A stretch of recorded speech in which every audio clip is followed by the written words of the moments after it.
Welcome everyone. So today we have our guest, Miss Preeti Kaushik, and she's an IIM Lucknow alumni and an executive in a startup called Udaan, I believe.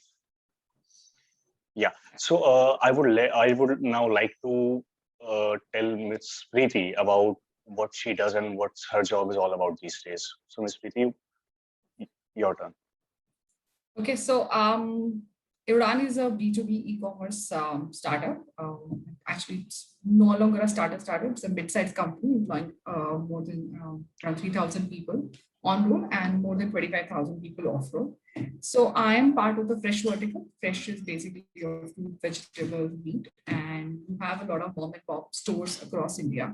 And the supply chain of fresh and vegetables is very, very fragmented because you have farmers on one end, then you have mandis, then you have aartis. So what Udaan is trying to do is connect directly with farmers, as well as connect supply directly to the mom and pop stores. Get an end-to-end solution, have very convenience where they can order on the app today and get it delivered to the shop. Otherwise, these stores will have to get up in the morning, early morning at 3, 4 in the morning and go to the mandis. So I handle the regions of Madhya Pradesh and Karnataka for F&B. That's just what I'm doing. So what do you handle? What process do you handle for the Madhya Pradesh and Karnataka region, or all these mom and pop stores? I handle the entire P&L. So I handle the entire P&L. When you say entire P&L, is basically the buying, what should be there on the app, what will procure, how many business will be, basically the entire demand side of things, which is how many buyers to onboard, and have a kind of large sales team who kind of help, because see, some of our customers are the small shopkeepers. They don't know how to use an app. They kind of help them how to place the order, how to onboard, how to track their deliveries and shipments. Right. So getting the entire buyer on board, we serve almost 10,000 buyers every month in Bangalore city alone. And on the supply side, onboarding farmers, opening collection centers, and it's a very just-in-time inventory, right? Supplies right. At 11, sometimes at 8 in the night, 11 in the night, and they're shipped out by, they have to be delivered 6 in the morning. So warehousing is not something I look after, but the entire demand and supply piece of basically the entire logistical operation is what you take care of from the suppliers. Only logistics. No, only logistics is what I don't take care of. Warehousing, there's a central warehousing team. I take care of the entire demand and supply piece for that. Okay, the matching the demand and supply on both the ends. That's what you take care of majorly. Yes. The entire demand network as well as supply network, what to buy, where to buy, how much price to buy, how much price to sell, and that's every day. And a lot of crisis management with the lockdown coming, essential services, something what has been continuously. I mean, we're in essential services, so even Karnataka has lockdown, which is lockdown. How to work with the new regulations, like otherwise used to service from 6 a.m. to 9 p.m. Then it is 6 to 10. Yeah. Great. So, Miss Preeti, now I would like to take you back. You can call me Preeti. You don't have to call me Miss Preeti. Call me Preeti. Okay. Preeti, now I would like to take you to your time back in your school days. About like you are born and brought up in Rohtak, I believe. Not born and brought up in Rohtak. I was born in Bhiwani. Then some part in Radhaur, then some part in Chicholi, some part in Kurukshetra and Rohtak. So you can say I'm born and brought up in Haryana. Okay. So how was your school life like? What was the mindset of yours during your school time? What were the career conversations around you at that time? What was the atmosphere and I would say the mindset of people at that time during the school time? So I changed 6 schools because my dad has a transferable job and we kept on moving around. So I think it was different in different schools. Obviously, I don't have much memory of very early childhood, but I remember in Yamuna, where I was studying when I was in Chicholi, the school was really focused on extracurricular activities. And I don't think there was a girl and a boy thing there. I think it was. I remember one of my school's teacher actually wanted us to play football and not kho-kho, so that the boys and girls could be together. So a lot of focus was there in extracurricular. That's what I loved about that school. Since I was not based in the same city, I used to go and come back in a school bus, and my town where I used to live, Chicholi, was 16 kilometers from the school. I couldn't really make it big in sports. I wanted to make big in gymnastics, but I had to, and that's when I realized, okay, if I can't make really big in sports and extracurricular, I'm going to study hard and I'm going to shine there. So Kurukshetra was a lot of academics because they were not very much extracurricular. They didn't have their own school ground. My favorite was always maths and Sanskrit because they are very objective. You know, in maths, if you know trigonometry, you can do it this, and it's a very step-by-step approach. Didn't like English that much, too much grammar, too much rules. Right. So yeah, that's about my school life. And the last school was Rohtak. Yeah. So as you said that you were very much interested in sports and extracurricular activities since your childhood, but since there was not that much thing facilities, or I would say infra, or all those things available around, or I would say the support ecosystem. The support ecosystem for that was not available at that time, so you couldn't pursue it further. To me, and that's and that's where that's when you decided to focus on your studies and get on going with the academics. So I was always a good student. I wouldn't say it was like, you know, I was always a good student. I was always in top 5 of the class. As far as I remember, since class 2, I stood 4th, and you know, I was. And you said that you don't have fond memories of your school life, and still you are saying that. I think. Okay, no, she may not be.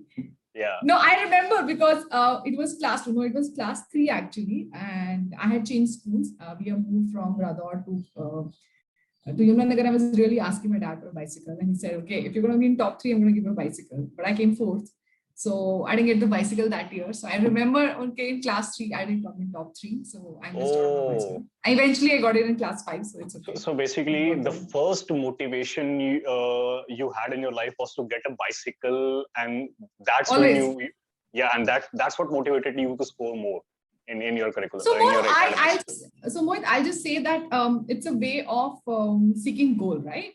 When you incentivizing learning, basically. It's always goal seek, okay? When you work your corporate, what it is, you know, you're gonna get your company to X this many crores, and you know what is your incentive? You're gonna get a bonus, you're gonna get promotion.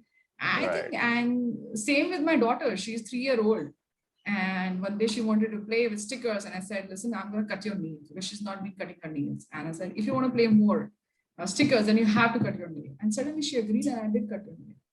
So I think this is something very universal, and I see that. When she's a 3-year-old child, the incentives differ. What is at stake differ? For me, I just wanted her to cut her nails because she was hurting herself. For me, it was I want to get a bicycle, and hence I have to secure a position. So I think it's universal.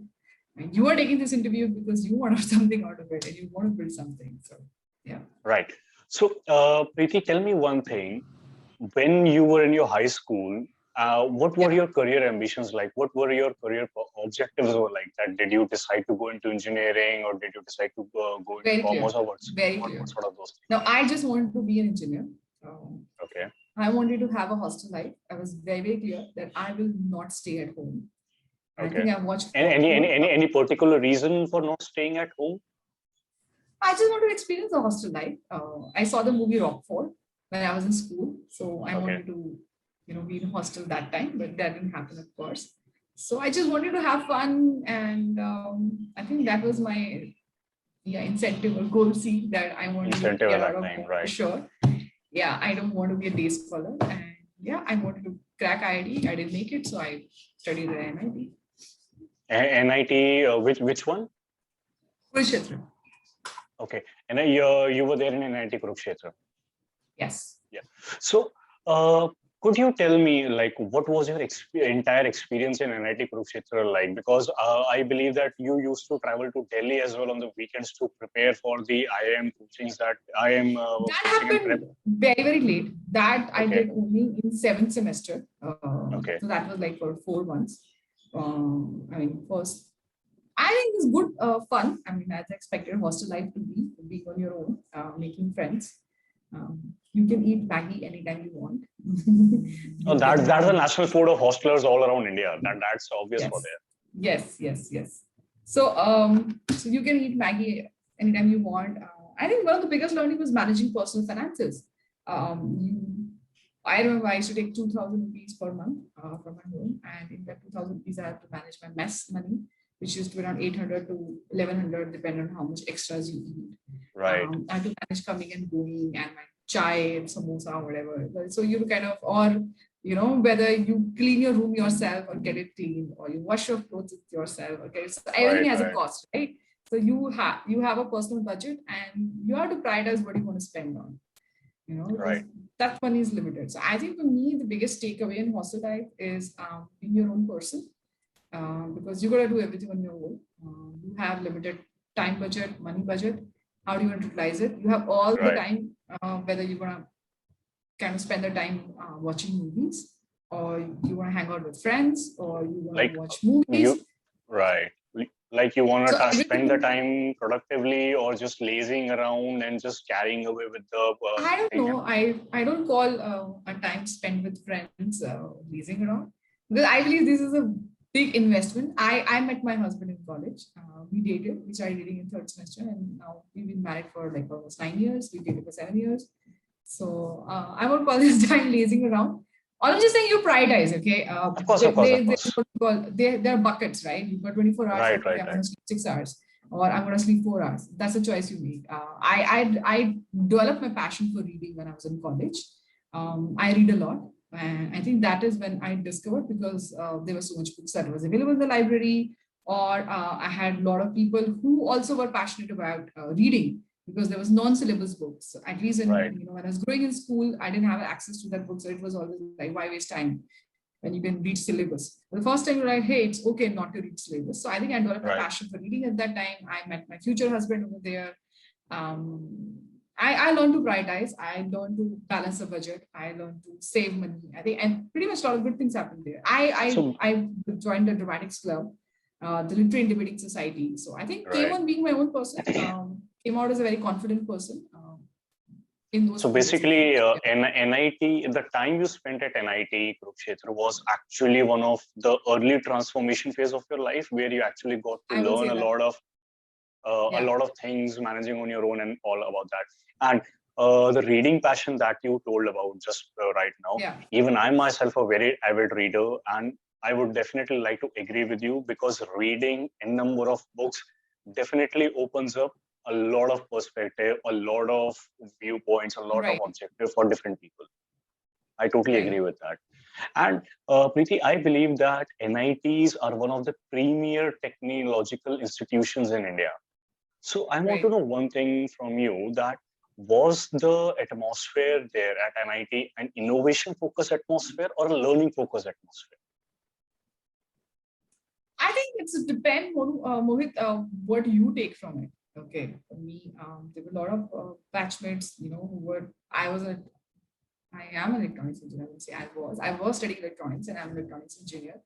And eventually, I did get a job in idea in communication. So a lot of people were tinkering around with the circuits, with microchips. They wanted to build something, while my focus was more on being my own person. So yes, I did learn a lot, but I think it's an environment where you can pick and choose what you want to do. Right. So, So how was your learning curve during the NIT time, during your college time, graduation time? Like, what transformation did you go through? Like, what were the things that was like, okay, I didn't know about this.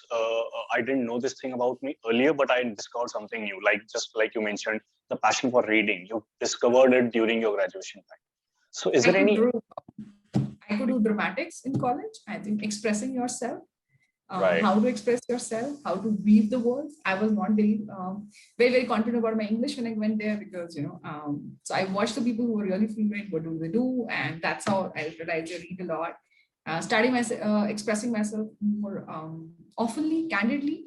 So and I more think that's confidently, I believe, like because that that's confidence come with time, right, like when I started winning awards for extempore, or when we started rehearsing for dramatics, the amount of hours we spend preparing for for a 1 hour drama in which you have a 15-minute scene, right, coordinating. So I think dramatics is a great place to learn. You learn expressing yourself, being emotive, how to put across your point, and stakeholder management. If my dialogue is going to come after somebody's dialogue and he forgets, how am I going to react?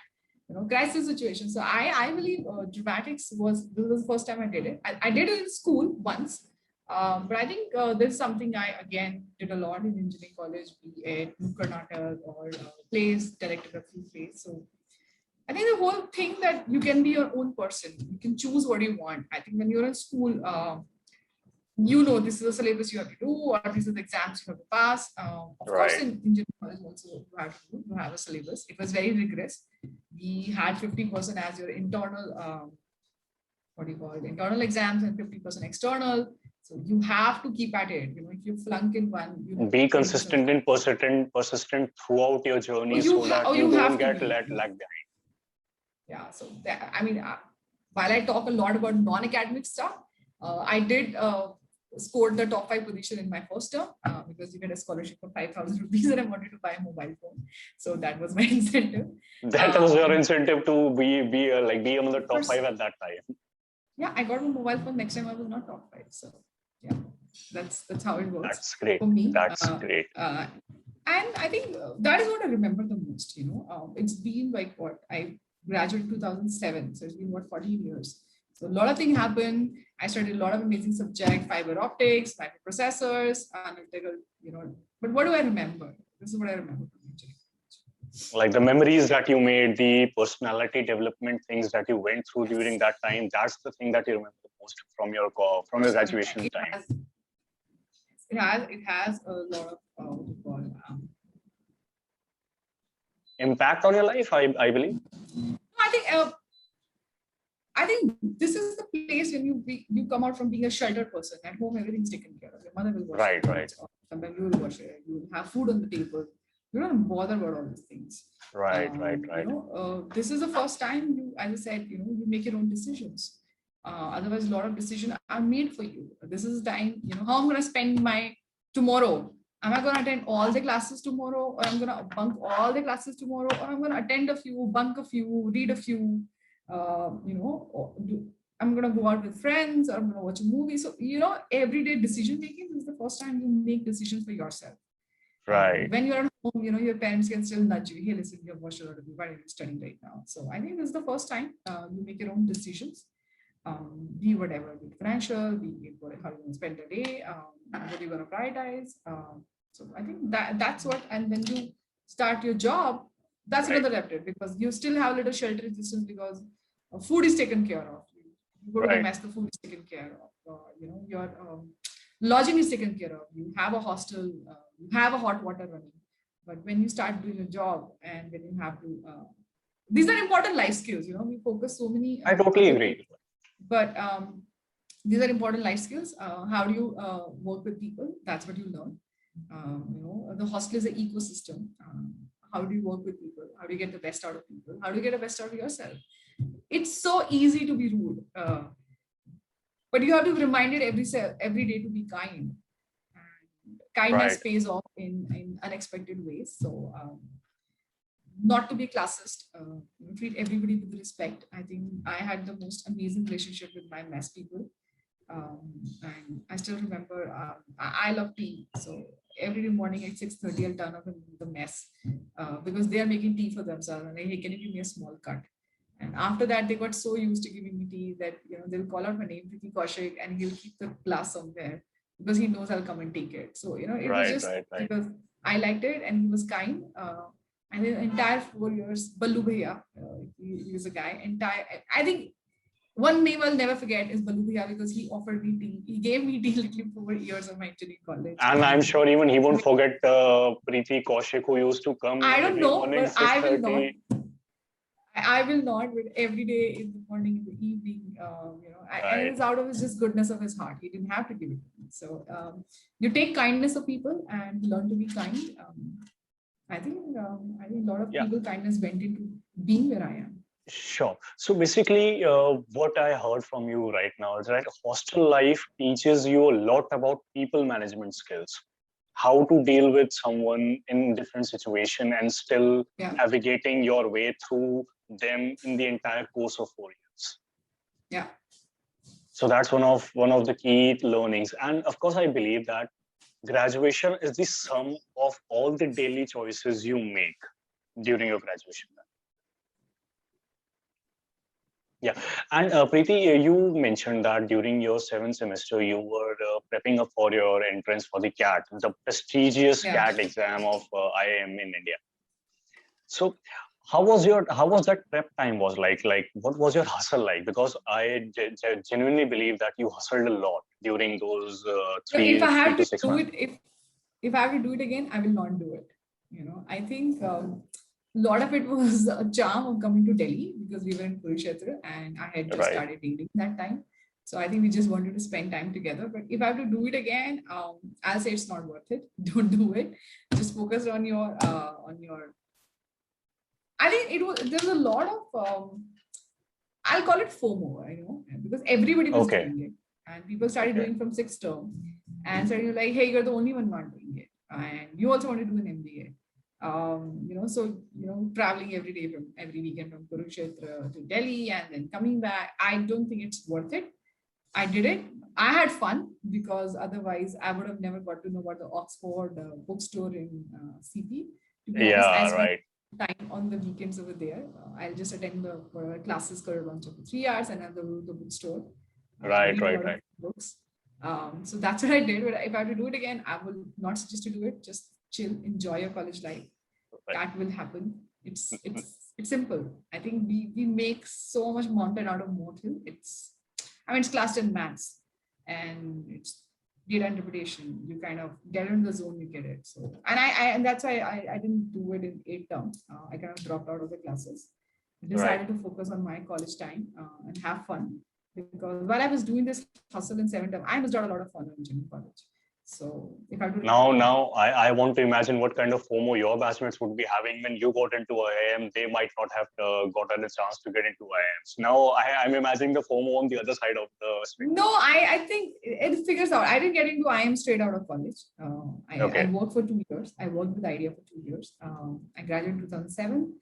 Then I worked for 2 years, and that's when again I wrote CAT in 2008. I wrote CAT and got a good percentile.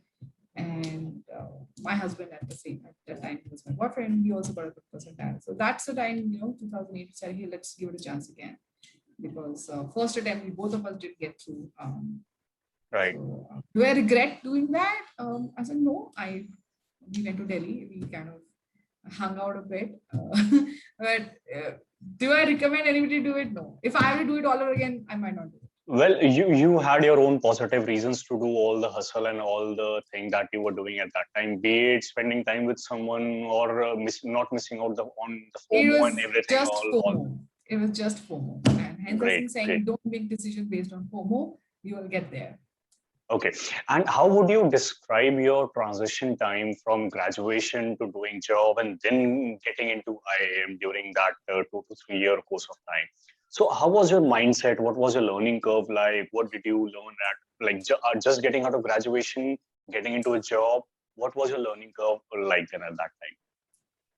I think IDEA was my first job. I was a graduate engineer training. So I'll say for first 1 or 2 we were really pampered because we were giving extensive training of 6 months. And that Right. is when I was writing CAT, I was like, hey, the guys have invested so much money in me. They really trained me so good. Right. Do I really want to leave and get an MBA? And kind of decided not to pursue an MBA. And by the second year, when I was doing, I was in NOC, Network Operations Center, where we managed the networks, prepaid networks for 6 circles. So it was good Right. fun again. So work is not about you doing your work. Work is a lot about how you manage the workplace. I think a lot of movies, they kind of make a what's this? Glamorizing the professional, glamorizing the No, I think professional they space. glamorize the asshole that I'm a coder, I'm great, and I can be really nasty to people and get away with it. Okay. But I will say actual workplace is like that. I mean, you, as I said, you gotta give to get. So Right. you work with people. There were a time that I used to work in shift because network has to work every day. I'll do a night shift, and the next I'm supposed to go in the or evening shift. I'm supposed to go at afternoon. Somebody calls me, hey, I have a morning shift, but I'm not feeling well. Can you please go in my place? You say, Right. hey, okay, I'll go there. I'm not slept. Sometimes you just get a call at 6 o'clock and you're like fumbling in half an hour. You have to be at work, but you do it because you know that some next time when something happens to you, somebody also has got your back. Of course. Of And course. network has to run. So I think, as I said, a lot of life skills. First time I rented my own apartment. What goes into renting? How to find a broker? How to kind of manage cooking, cleaning, having a house. I think we take a lot of these things for granted. So I think more than the work learning, for me, life skills have always more important. Right, Learn those right, life right. skills, you kind of put them in the workplace and things happen. And second year, I decided I'm going to pursue an MBA, and I wrote CAT and got through. So when you went through CAT and you got admission into IIM Lucknow, Yeah. and so how was your experience during the entire time at IIM? Like you were sitting among the brightest of the brightest minds of the Yeah. country regarding any field and thing we can imagine at that time. So how was it like sitting in the actually the intellectual community of India? So how was that experience for you? I think it was really grilling. We had a lot of courses. We had to study a lot. And I think with NIT, you had semester, which are 6 month semesters. So you have a lot of Right. time to kind of absorb the subject. Here, it's much more faster. You have like a 3 month semester, out of which it divided into two half. You have 5 weeks of study, then 1 week exam, then 5 weeks of study. We had a lot of minor major. So I'll say a lot of rigor. You get used to studying the library till 3 in the morning. It becomes a very, very normal thing. Normal routine at that time. Yeah, I mean, so there used to be a joke. Sometimes you'll work on a project and people will start falling off. 2 o'clock, somebody was leaving, and you're just like, "Hey, please wake up and turn up for the class. Don't keep sleeping." And so many times we will stay in the library till 7 in the morning because we didn't trust ourselves that if we go back to the room, we actually will wake up and present. So So yeah, I mean, yeah, I have heard some stories in the IIM community that how the seniors rag you. How the rag you is they just don't there's no let you ragging. sleep for the first one There's no week of ragging. your. There's no ragging. Let I me I I just I, put I it right. totally I totally agree with you. Like how they mentor you, how they prepare you for the upcoming 2 years of your IIM life. Like they don't let Right. you sleep, and then they like grill you the most. Like this is how it's gonna be the next for the next 2 Yeah. months. So how like can you tell me a bit about that? No, I won't. Okay, fair enough. No issues. Yeah. Yeah, and one thing I also got to know that you were also involved in the theater community during your time at IIM as well. I Yes. wonder, after what you spoke, 5 weeks of study, 1 week of major minors, and then again the same cycle for a 3 month semester. Mhm. How did you manage time for that? As I said, you prioritize and you figure out you be more productive.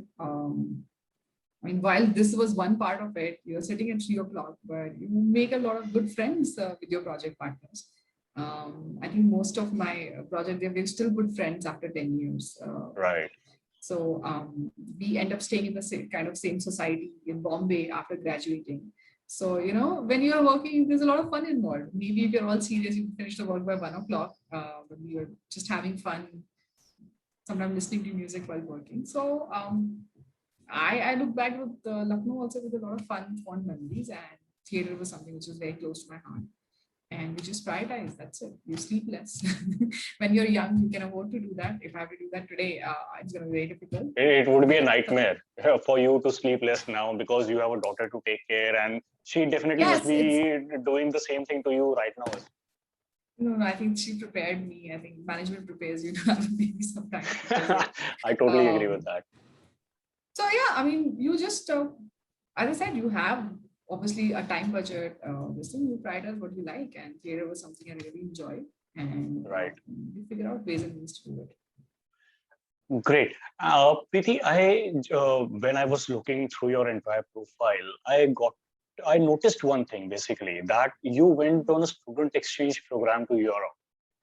I did. So, like, can you explain what was it like, how long it was for, what all countries did you travel, and what all kind of people did you meet there? What was the learning? What was the difference that you saw in the Indian subcontinent and the European continent that you were traveling to? Like, and how it opened up your mindset to the world's economy, the different kind of cultures that you experienced during that time, because that would interest us a lot in knowing what you learned at that during that. So I heard exchange was a lot of fun. So I said, okay, let's go ahead and do it. In fact, I took a loan to do it because I was on a student loan when I was studying in AmeeSchool. So I mean, SBI was very generous. They gave additional loan for us to be able to go to student exchange.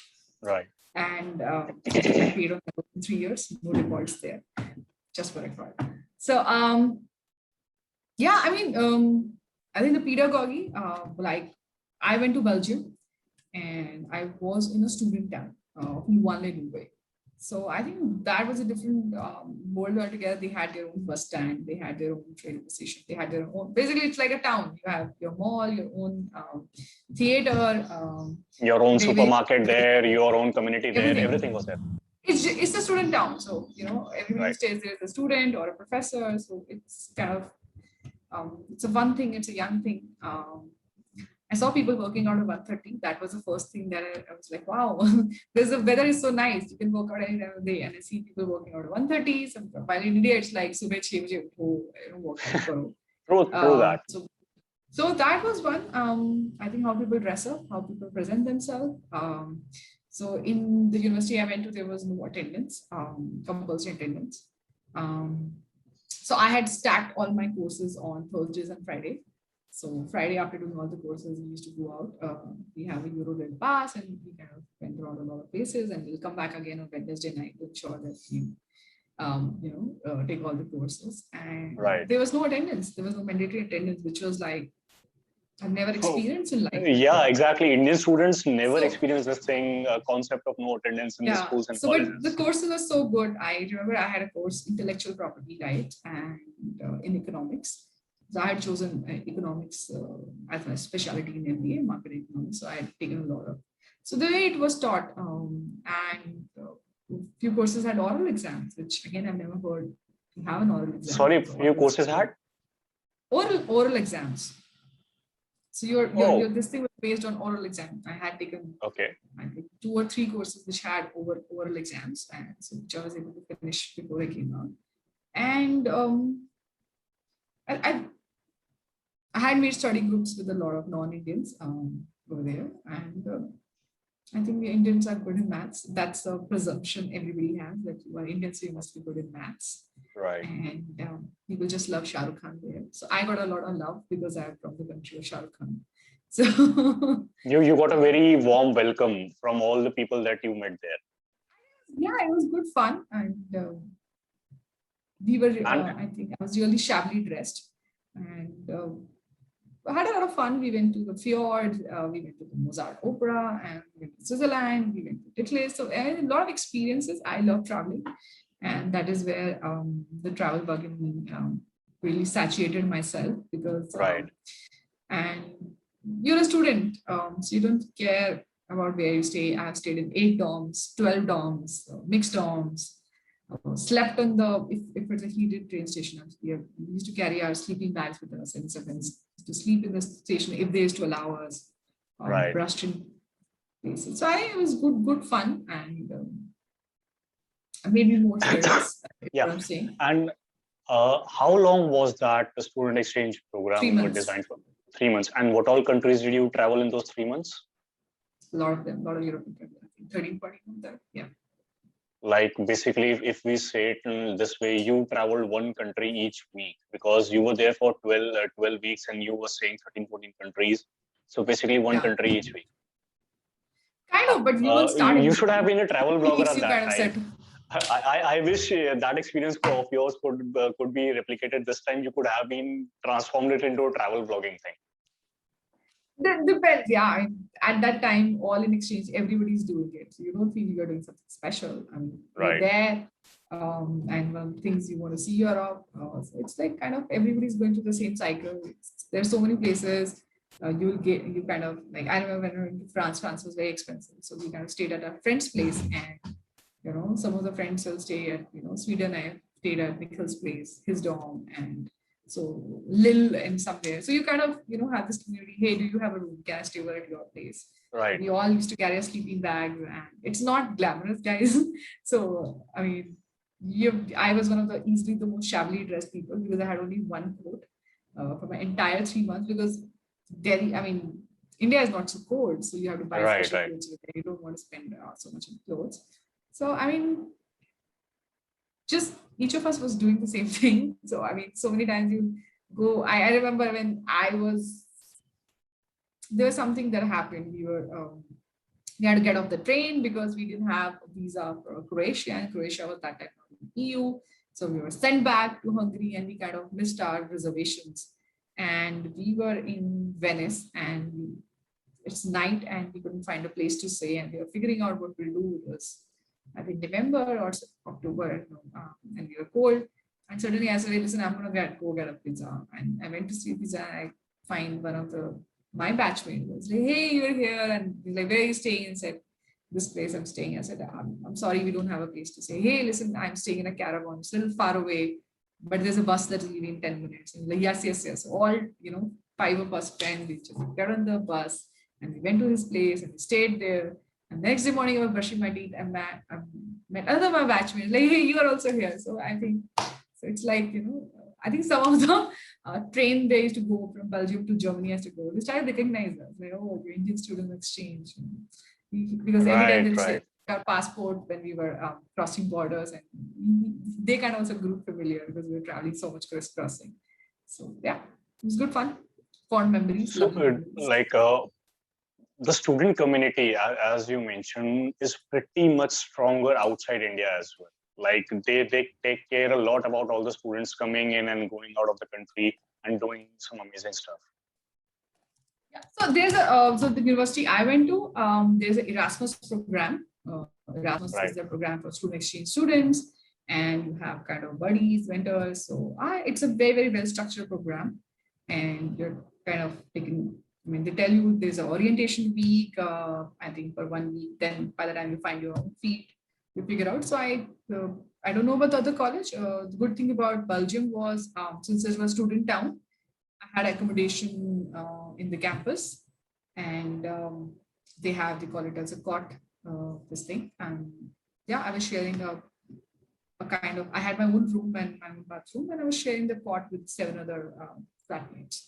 Some of right, them were 4. So that was a good thing about it. The place my husband went to in Shopping also has their own stay in, but some of my friends who went to France, especially Paris, they had to figure out a accommodation arrangement. Somebody has rented a place. So I think it's different right. across different universities.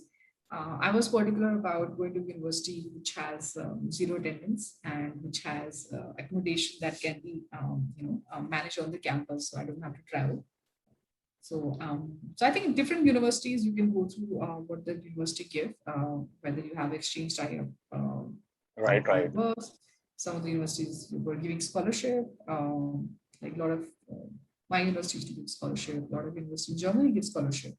So I think every university has their own way of doing it. The place I went to, Llewellyn, you have a very, very strong Erasmus program, Right. and you have a lot of parties for Erasmus every week or once a month. They kind of planned a whole trip to Disneyland. I didn't go. I had other plans that weekend, but all the Erasmus, they got together and said, "Hey, let's go to Disneyland Paris." So yeah, that depends completely on the university what kind of arrangements you have. Exactly, exactly.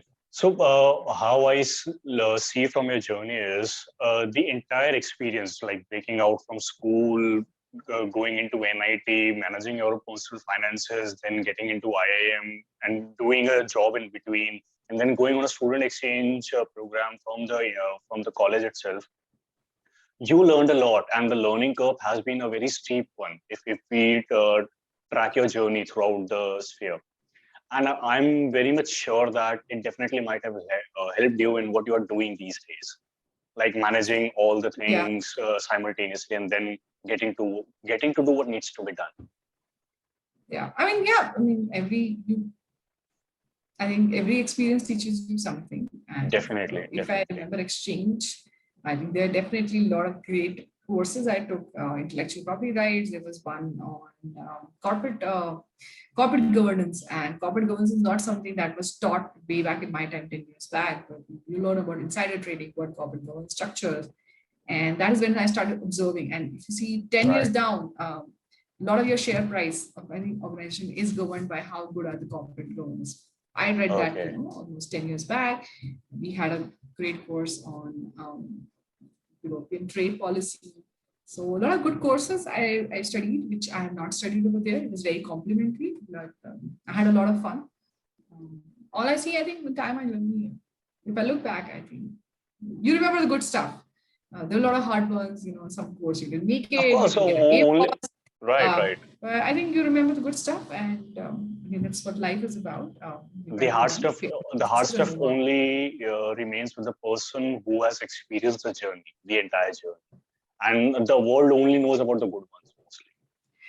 And you get over it. I remember the amount of heartburn I had when I didn't make it to IIT. I was like, oh, my life is over. But I know it doesn't matter. Now I'm like glad I didn't make it. I found Nikhil when I was studying there, so it worked out well for me.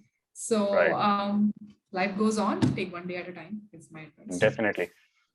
Thanks a lot, Preeti, for sharing your journey with us and motivating us and people like us on how we can traverse our careers and our journey throughout our lifetime. And we definitely would like to see you more with us, discussing about how you are doing these days in a startup after a corporate experience and now leading a startup. Yeah. And we definitely like to know more about that soon. Thank you. Lovely talking to you, Mohit. Thank you. Thank you. Thanks a lot.